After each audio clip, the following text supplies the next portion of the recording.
syempre, Partner Paul, nais nating i-welcome at i-recognize ang ating mga local government officials. Wow! PDP Laban. Nais po natin i-recognize ang running councilor ng 13 Martires City, Cavite, Councilor Raymond Eguilios. Ayan. Ayun si Sir. At syempre, nais din natin i-recognize ang running mayor ng 13 Martires City, Cavite, Mayor Jude Sabun. Wow!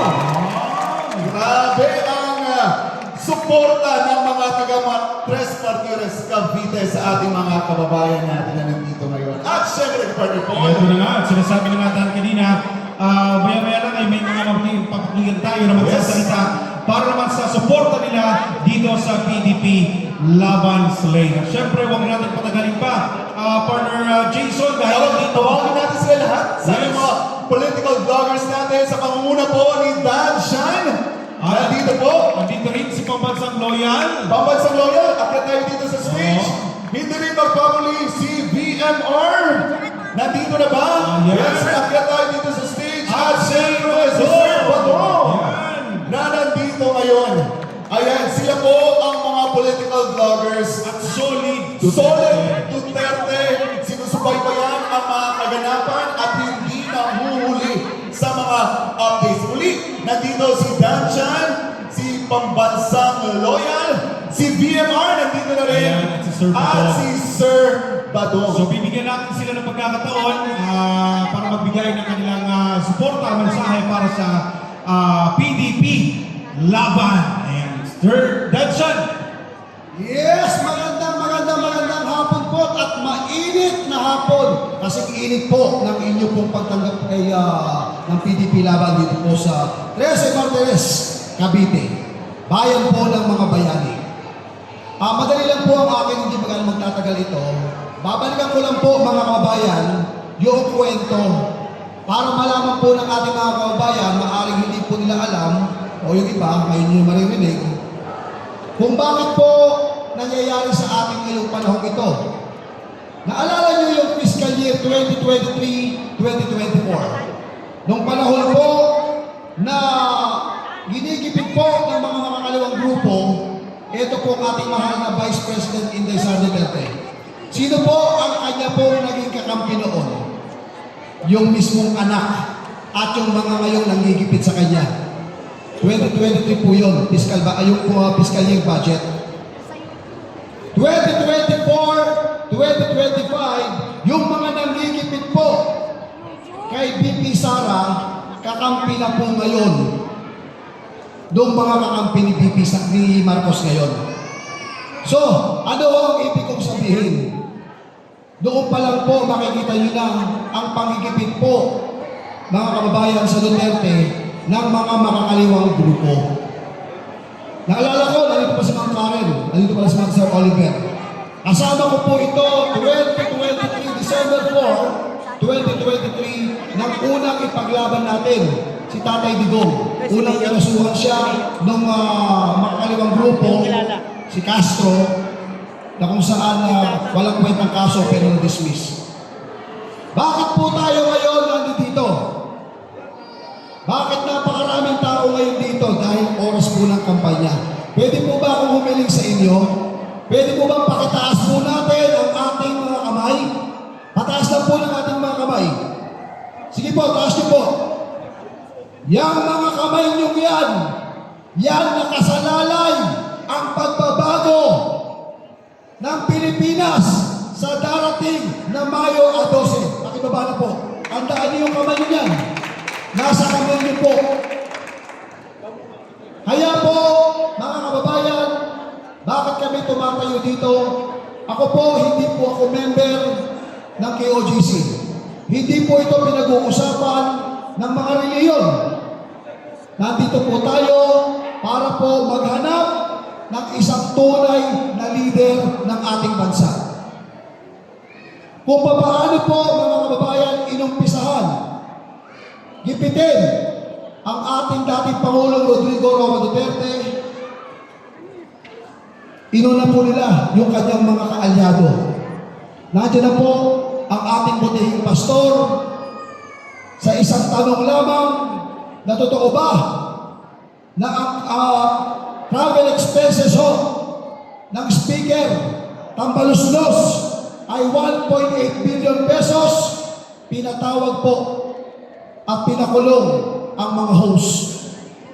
At hindi na kontento ron dahil sa SMNI, katuwang po ni Tatay Digong, pinatawag po si Pastor Ginipit. Inimbestigahan sa Senado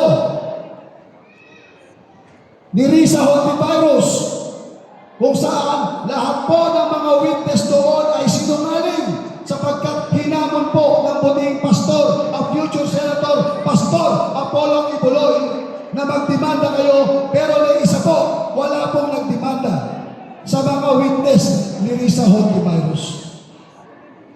Sumunod pong pangyayari, eto na, witness po ako.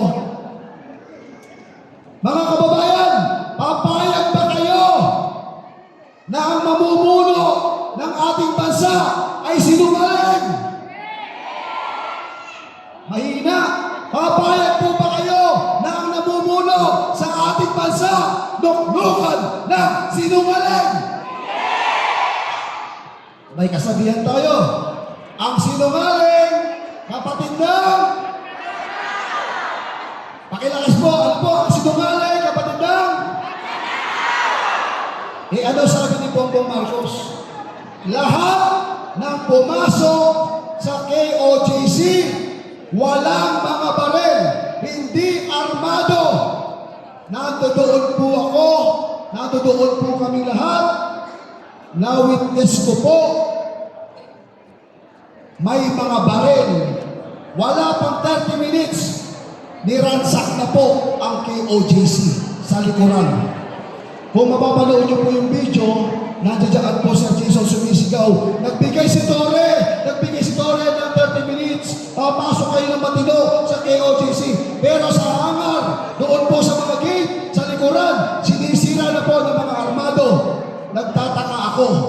Bakit napakasinungaling ng bangag ng presidente ito? Hindi, paniniwalaan po ba natin ito? Paniniwalaan niyo po ba ito? Mga kababayan, tumatayo po tayo ngayon. Naghahanap po tayo ng tunay na leader. Leader na magbabago sa ating mga buhay. Si Pastor Apollo Kibuloy, hindi reliyon to, leader na may resibo, may napatunayan. Alam niyo po ba sa Jose Maria College? Pinatayo niya po ang eskwelahang ito. 70% ng mga nag-aaral dyan, scholar. Alam niyo po ba yung Barangay Tamayong, dating kalbong bundok yan, ngayon po, akala mo nasa ibang bansa ka. At ngayon lang ho nyo nalaman ito. Baka ito pumasok sa Guinness Book of Record pagbukas nito. Pastor Apollo Kibuloy, nakapagpatayo po ng isang kingdom, 75,000 seating capacity indoor. Tingin nyo kung magnanakaw ng taong ito. Tingin nyo kung kurako nito. Magagawa niyo po ba lahat yan? Ano po? Sa mga tuwing, mga kabayan, bakit kailangan pa si Pastor Kibuloy na pumasok sa politika? Dahil gusto niya po tayong tulungan. Kasikatan, katanyagan, kayamanan, nasa kanya na. Tama mali? Bakit nandito siya ngayon? Tumatakbo para po baguhin, ayusin ang Pilipinas.